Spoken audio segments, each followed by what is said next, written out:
Hey, John Hickok here. I've got the G98 out for an Again video, which is a series we just recently started. It's kind of a tribute to my 2-year-old son because he says again a lot. I guess a lot of kids that age do.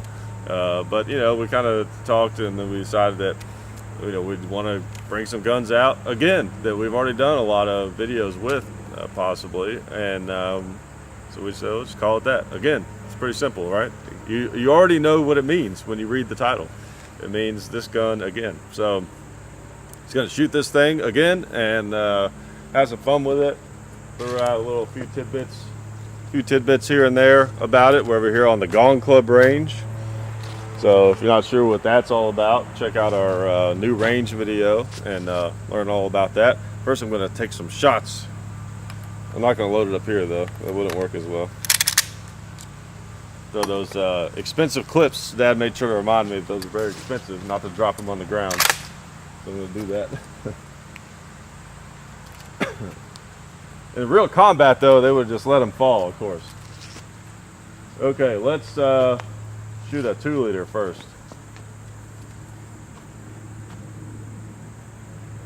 Probably, yeah, let's shoot an orange one. All right. Now let's shoot a red plate. I'm going to shoot the one on the left.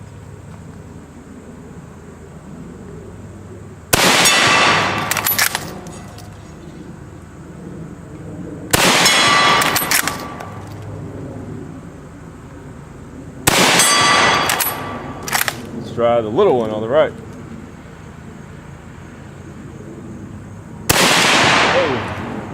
Oh, couldn't see where that went.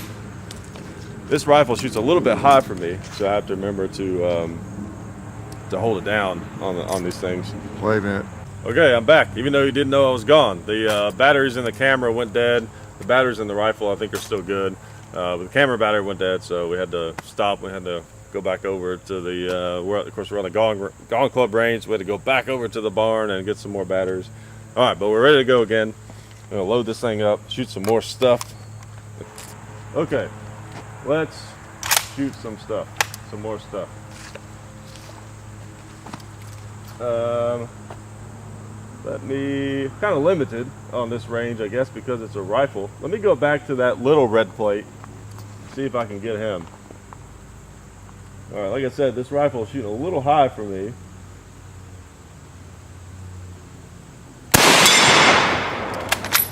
So make sure I keep it down.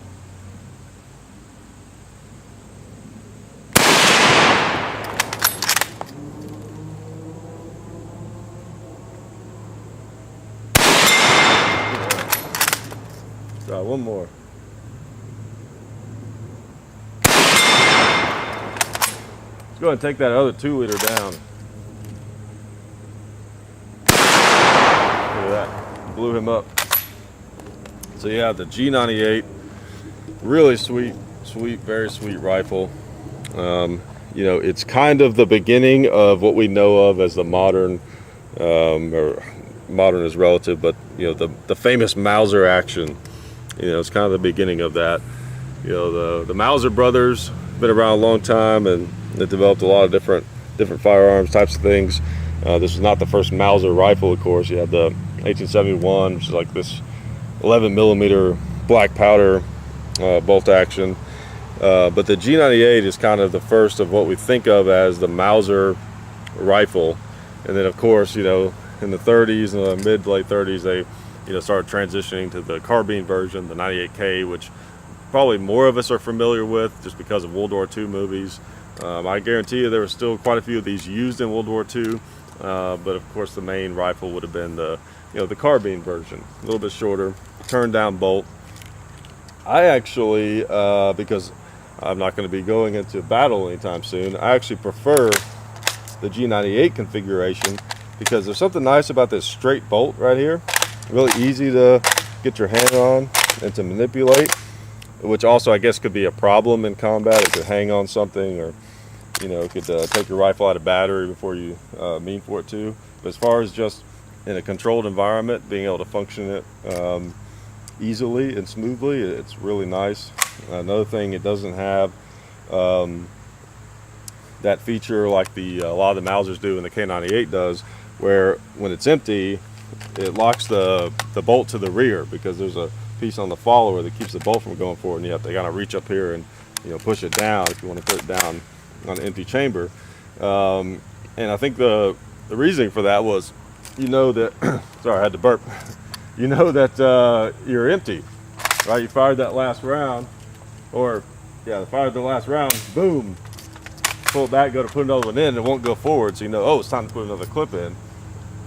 Again, an advantage if you're using one of these in battle, but for me it's kind of annoying, because I, you know, pick these things up, play with them. It's nice to be able to, you know, do this kind of stuff when it's unloaded, and you can't do that with the K98. I realize that's a very ridiculous reason to prefer that, but hey, it's something I noticed when I pick these things up.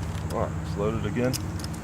You know, something I'll go ahead and do, now over here on this Gone Club range, we wanted to do a few different things possibly, and one of our ideas for that was to kind of incorporate a sort of a penetration test, kind of a scientific experience into these videos, instead of doing, you know, we never got into doing like a lot of videos on penetration tests. You know, other people have kind of cornered that market, but we thought it'd be kind of cool to just throw something like that into a video over here randomly. So I'll show you what we have.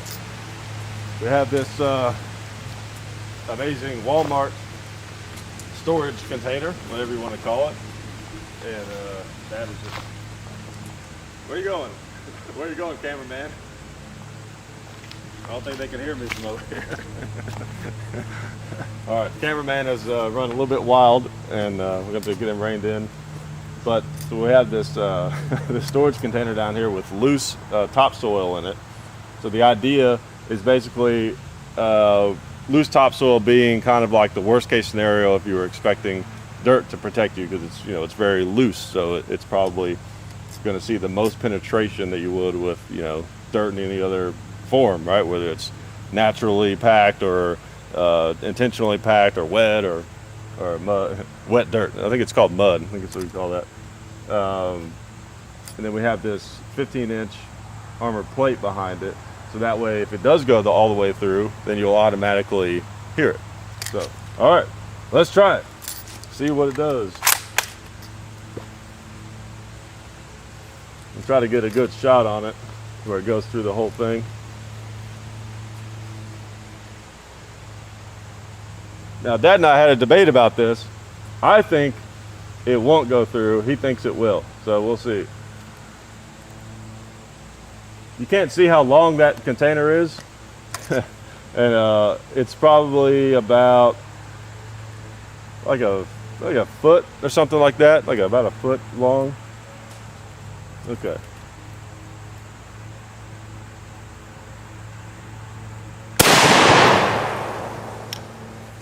All right, I'm going to shoot the rest of the magazine at some other stuff, and then we'll go look at it. Look at that, it's a challenge, shoot through that tree there. 15-inch red plate up on the left.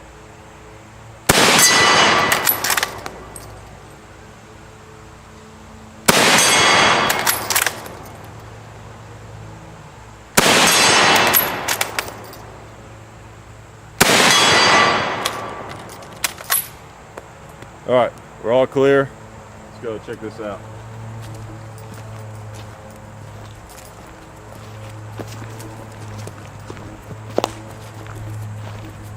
Okay, so it appears that it's possible I hit it a little bit too high and it just kind of skimmed off and went over, unless the bullet is like right there somewhere. So let's shoot it again and see what happens, because that might have been my fault. Kind of get it back together there. Okay, I'm gonna try shooting it a little bit lower. We'll see what happens. We'll see what kind of reverse walking skills the cameraman has. Oh, he almost ran into the watermelon. Not as easy as it looks, is it?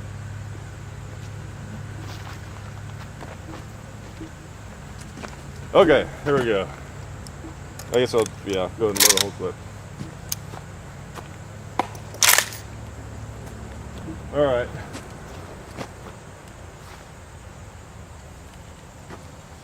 Okay, maybe I had a bad angle or something. So let's try this. I'm gonna aim for kind of the middle of it.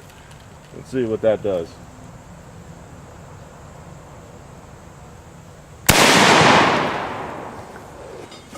Okay, I'm gonna set the rifle down over here.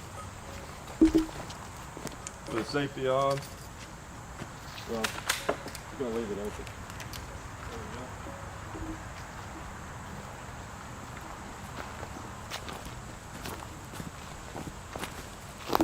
So now that looked like a solid hit. Of course, all the dirt fell out, so we can't really tell if it's skimmed or not like the other one. But now that's interesting. Well, that might have just been okay. I thought maybe there was like some damage there on the other side of it. But, you know, we're not going to look through there and try to find the bullet. That'll take forever. But essentially, what happened was that it stopped it. So I was right. Dad was wrong. So that tells you something. If you know, if you're getting yourself into a situation where you know, you're needing to hide behind loose dirt, maybe adjust your lifestyle a little bit. That'd be my advice to you. Okay, we got 4 rounds left. Still got that watermelon.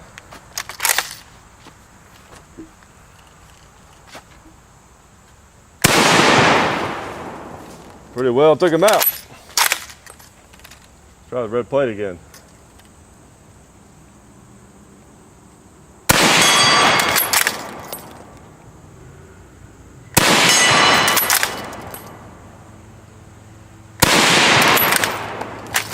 All right. See, that was something. I was trying to shoot fast, but I was still able to notice that there was no brass going in there.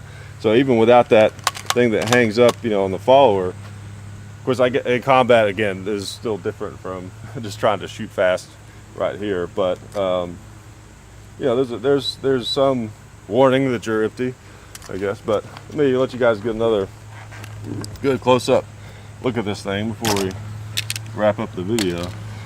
But just a really beautiful rifle, and it's a shame that you know, these are hard to find because they're so neat. You know, they made tons of these things, and you know, they probably got them in crates somewhere, or Russia, or who knows where. They've been captured, you know, over the decades and various wars, or sold off to who knows who.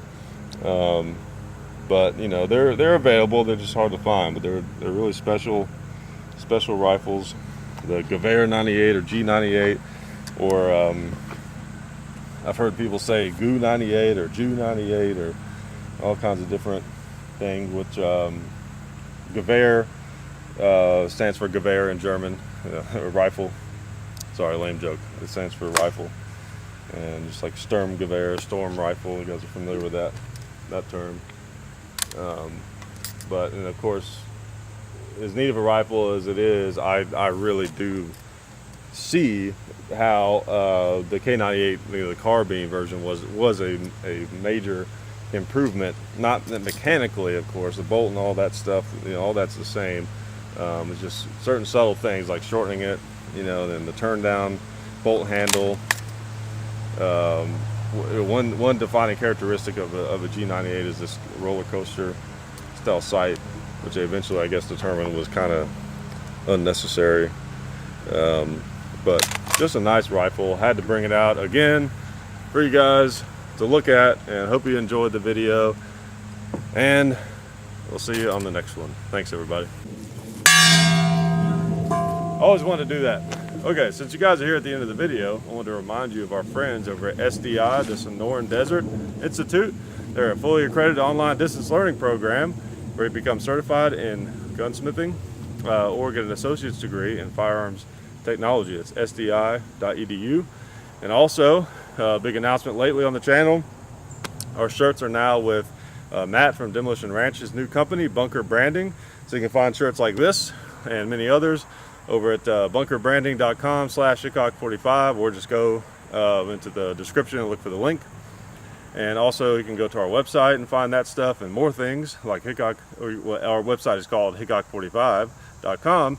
And you can also find our Twitter, which is Hickok45, Facebook Hickok45, The Real Hickok45 on Instagram. There's a Hickok45 and Son YouTube channel. There's a John_Hickok45 Instagram. Our videos are also on full30.com. And also those of you who have been asking us to become a Patreon member, you can also find the link to that in the description. And we appreciate all those people, of course. And basically anything that you need to know is probably going to be on the website somewhere. So we try to keep it easy for you guys. You know, there's no excuses because we know you're already on the internet. If you're looking at this, you're probably on the internet. So all you got to do is open your browser, and if you're on your TV, I know you got a phone in your pocket. So no excuses. All right. Okay, now what you should do is watch one of these other videos, as long as it's one of ours, because everything else is not good, of course. All right, thank you.